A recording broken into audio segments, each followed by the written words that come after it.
का आहे याच्या तर खरं चौकशी झाली पाहिजे. निवडणूक आयोगाने यावर जर चांगल्या म्हणजे पारदर्शक पद्धतीने जर विचार केला तर डायरेक्ट नेत्यांच्या खिशातून पैसे न जाता बजेटमधून सरकारच्या तिजोरीतून पैसे देऊन मतं ओढण्याची व्यवस्थित प्रयत्न झालेला आहे. म्हणजे ही स्कीम लाडक्या बहिणीसाठी नव्हतीच, सत्तेत यासाठी होती. आणि मग सत्तेत येण्यासाठी त्यांनी 1 ते 2 महिन्यात 1 करोड लाडक्या बहिणीची कुठल्याही विचार चौकशी त्याची कोणी चाचपणी न करता पैसे जाहीर देऊन दिले. आता मग याला जबाबदार कोण आहे? तुम्ही निकष न पाडता जेव्हा पैसे त्यांच्या बँकेच्या त्यांच्या खात्यात टाकले आणि आता तुम्ही सांगता त्या पात्र नाही आहे. मग पैसे द्यायच्या अगोदर पात्र ठरवायचं का दिल्यानंतर पात्र ठरवायचं, हा पुन्हा प्रश्न आहे. म्हणजे हा व्यवस्थित क्राईम आहे, व्यवस्थित गुन्हा केलेला आहे सरकारनं.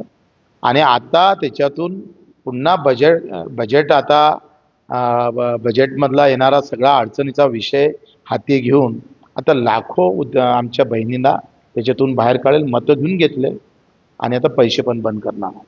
व्यवस्थित चिटिंग आहे, व्यवस्थित फसवणूक आहे. आणि ही केलेली फसवणुकीच्या विरोधात ज्या लाडक्या बहिणीचे पैसे बंद झाले त्यांनी खरं तर रस्त्यावर उतरणं गरजेचं आहे. तर लाडकी बहीण योजनेअंतर्गत महिलांची मोठ्या प्रमाणावर फसवणूक झाल्याचा आरोप बच्चू कडू यांनी केला आहे. त्यांच्या म्हणण्यानुसार लाडक्या बहिणींचा वापर हा फक्त सरकारने इलेक्शन पुरताच केला. इलेक्शनपर्यंत सर्व पात्र बहिणींना किंवा ज्यांनी अर्ज केला त्या सर्वांना लाभ देण्यात आला, परंतु इलेक्शन झाल्यानंतर यामध्ये विविध प्रकारच्या चौकशा लावण्यात आल्या आणि ज्यामुळे अनेक महिलांना या योजनेअंतर्गत आता बाद करण्यात आले आहे.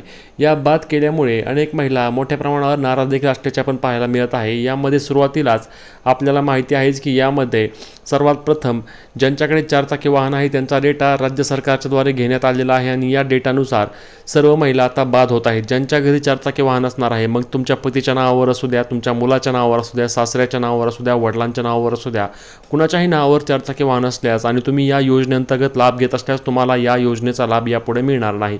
त्यासोबतच यामध्ये एका कुटुंबातून 2च लाभार्थी लाभ घेऊ शकतात. यामध्ये सासू आणि सून असेल तर यापैकी एकीलाच लाभ मिळणार आहे. कारण लक्षात घ्या, सर्वात महत्त्वाचं म्हणजे या योजनेच्या हमीपत्रामध्ये नमूद केल्यानुसार योजनेअंतर्गत फक्त एका कुटुंबातून 2 महिला पात्र आहेत. त्यामध्ये देखील एक महिला ही विवाहित असावी आणि एक महिला अविवाहित असणे आवश्यक असणार आहे. वयोमर्यादा देखील 18 ते 65 वर्ष वयोगटातील महिलाच अर्ज करण्यासाठी पात्र आहेत आणि लाभ घेण्यासाठी देखील त्याच महिला पात्र असणार आहेत. इथं माझ्या लाडक्या बहिणी पण कुणीतरी चर्चा करते की लाडक्या बहिणीचे पैसे बंद होणार, अजिबात बंद होणार नाही. फक्त ज्यांचं उत्पन्न 2,40,000च्या 20,000 महिना त्याच्या आत ज्यांचं उत्पन्न आहे त्यांना मिळणार. आता काहींचा ऊस जातो 400 टन तरी आमचे 1,500 रुपये घेतात, काहींचा जातोय 200 टन. तसं नाही बाबांनो. जे झाडू पोतना करते, जी धुणं भांडी करते, जी स्वयंपाक वेगवेगळ्या घरामध्ये जाऊन करते, जी कुरपडीला जाते, जी झोपडपट्टीत राहते, गरीब महिला, त्याकरता ही योजना आहे. आणि ते मी खरं तुम्हाला सांगतो, मागे आम्हाला वेळ कमी मिळाला, आम्ही येईल त्याचा फॉर्म अर्ज त्या ठिकाणी केला. माझ्याकडे तक्रार पत्रकारांची आली, खरी खोटी मी तपासून बघायला सांगितलं. त्या बांगलादेश मधल्या काहीतरी 2-3 आल्या, त्या भावानंदी आमचे पैसे घेतले. पण ते खरं का खोटं अजून तपासतोय. आरोप झालेला आहे, तपासल्याशिवाय मला सांगता येणार नाही. नाहीतर पुन्हा चॅनलला अजित पवारांनी कबूल केलं बांगलादेशच्या महिलांना मिळाले, असं काही नाही. हे तपासून आणि आम्ही आधार कार्डशी ते लिंकअप करतोय. ज्या गोष्टी माझ्या गोरगरीब समाजाच्या गरजेच्या आहेत त्या चालू ठेवण्याच्या करता मुख्यमंत्री देवेंद्र फडणवीस, उपमुख्यमंत्री एकनाथराव शिंदे, अजित पवार, दत्ता भरणे, चंद्रकांत दादा पाटील, आमच्या माधुरीताई मिसाळ, आम्ही सगळेजण त्यामध्ये तुमच्या सगळ्यांच्या बरोबर आहोत. आमच्यावर जबाबदारी वाढलेली आहे. 5 वर्षाच्या करता आम्हाला खूप काही काम करायचंय. त्याच्यामध्ये त्या कामाचा तुम्ही पण फायदा करून त्या ठिकाणी घ्या. क्वालिटीला महत्व द्या. कॉन्ट्रॅक्टर लोकांनी पण कसंही काम त्या ठिकाणी करू नका. काल मला नंतर मी परत गाडीत बसत असताना दिसले होते, त्याला ते आपल्या न्यायालयाच्या बिल्डिंगला ते टाईल्स पडू नये म्हणून खेळ मारतात. मला जाताना दिसला असताना तिथं जाहीर केलं असतं, या कॉन्ट्रॅक्टरला काळ्या यादीत टाका, ब्लॅकलिस्टला टाका.